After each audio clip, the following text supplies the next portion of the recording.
Week 14 is just chock full of playoff implicating action.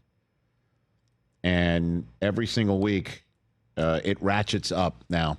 December football, now there's so much at stake coming into this weekend in the National Football League, and it's time for me to just lay it all out for you as to what's at stake in week number 14. Hit it, please. I need some music for that sort of thing, and I'm going to start in Atlanta. There's 8 early window games, 8 of them. The Seattle Seahawks are in Atlanta. The Atlanta Falcons are playing out the string, and I don't know if they're playing for their coach's job. I don't mean to ever stir that stuff up, but who the heck knows anymore these days? I know that they like Raheem Morris there, and there's lots to like about with Raheem. Drake London's not playing in this game, and that doesn't help matters. And the Seahawks are coming to the East Coast, and this is what they do. They come east in an early window when you're supposed to beat them, and they beat you up instead. And the Seahawks are going to need to win this game, knowing that later on in the day, the Rams are taking on the Arizona Cardinals. The San Francisco 49ers are cooling their heels on their bye week. Seahawks early window, Rams late window. And that's going to be a Jacoby Brissett start. And the Rams last week, early window west to east, they couldn't pull it off against the Carolina Panthers, who are on a bye week this week. So the Rams late window will already know the result of the Seattle Seahawks. These two teams, the Rams and the Seahawks, are on a collision course for their next and final game, which is the Thursday night kickoff to week 16. That's what's at stake between those teams, while the Steelers and the Ravens take on each other. This is all happening at the same time. Okay, the Rams and the Cardinals are later on. But while the Seahawks are taking on the Falcons, the Steelers and the Ravens, the first of 2 times. 6-6 versus 6-6. And the winner has a massive tiebreak over the other. As I mentioned, the first of 2 times, these 2 teams face each other in Pittsburgh in the final game of the year. So what better way to go into the last 4 weeks of the season than beating your blood rival and having a first place record? And Lamar is just announced today, despite him being banged up, missing some practices, he's going. And then the Pittsburgh Steelers are going to be on the road, and they're going to be hoping that they'll look up in the crowd and see some terrible towels and make them feel like they are at home, even though it's Baltimore and it's a blood sport. And there's so much at stake right now because as this is happening, Joe Burrow's back. He's back in Western New York. And the Cincinnati Bengals at 4-8 know that they still have, regardless of the result, Pittsburgh and Baltimore, a shot to win this division. Because Joe Burrow's back, and it's for the first time since week 2. Burrow behind center, and then T. Higgins and Jamar Chase out wide. T. Higgins has been cleared. While the Buffalo Bills, I mean, Darius Slay is like, all right, I'm so glad you picked me up, but what he thinks 8-4 is not a good spot to be in with Josh Allen coming off that win. The team he wants to go to is also 8-4. That one's a big mystery. And then you know Joey Bosa is not playing. No Terrell Bernard playing in this game either. I mean, what a monster game this is, because if the Bills lose it, their next game is at New England. And if they lose that one, the division's done. The Patriots can clinch the division if the Bills lose this game. And if the Bengals win it, oh, baby, it's on like Donkey Kong.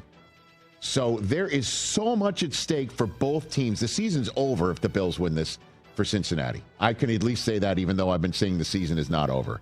And if the Bills win this game, the division somehow is still in the mix.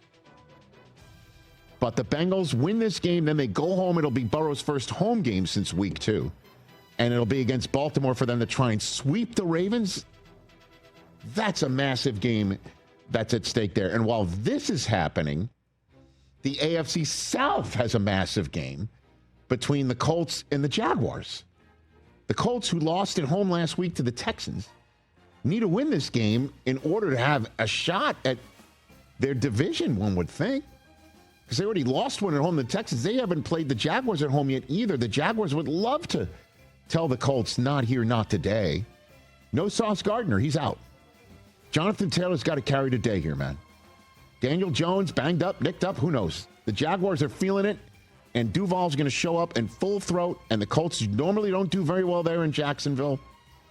What a big game this is. Colts win it, they have a great shot at the division.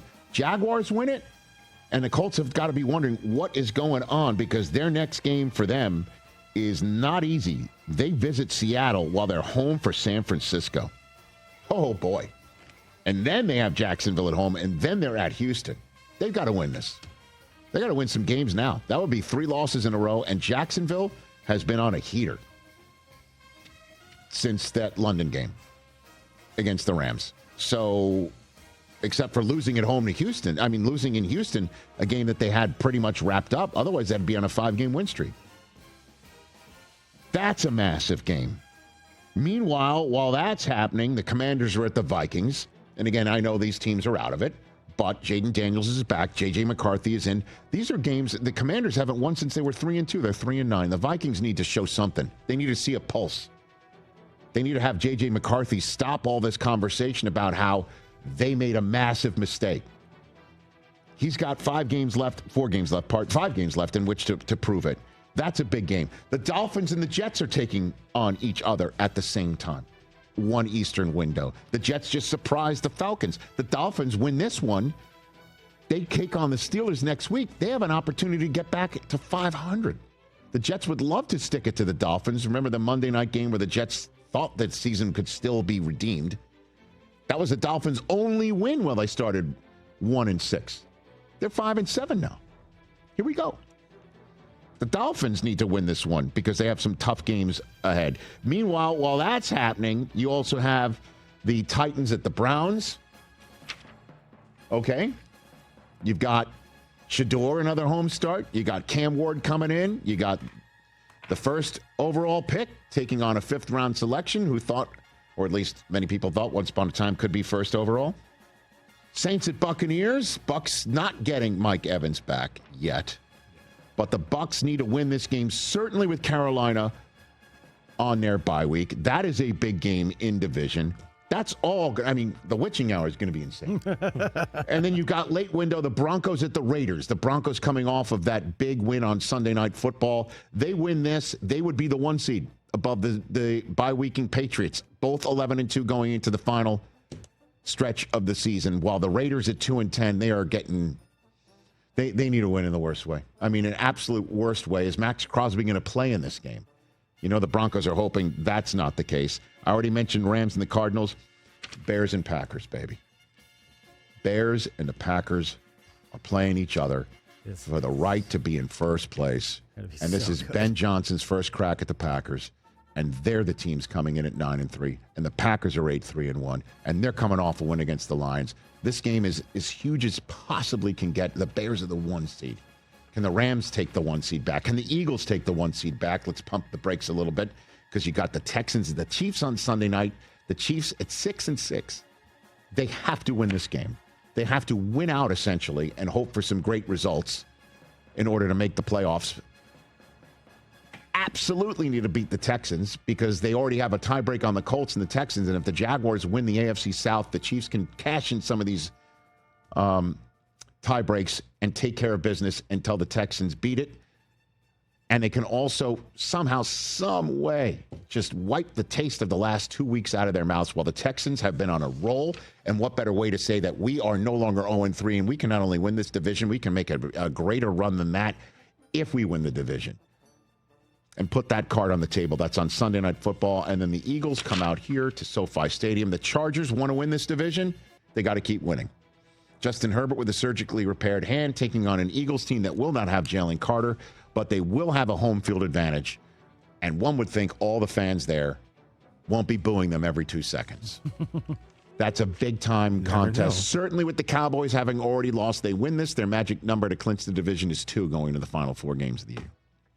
And that's what's at stake in week number 14. Let's go. Hey, you made it all the way to the end. Thanks for that. Check us out every single day streaming live on Disney Plus and the ESPN app 12 to 3 Eastern.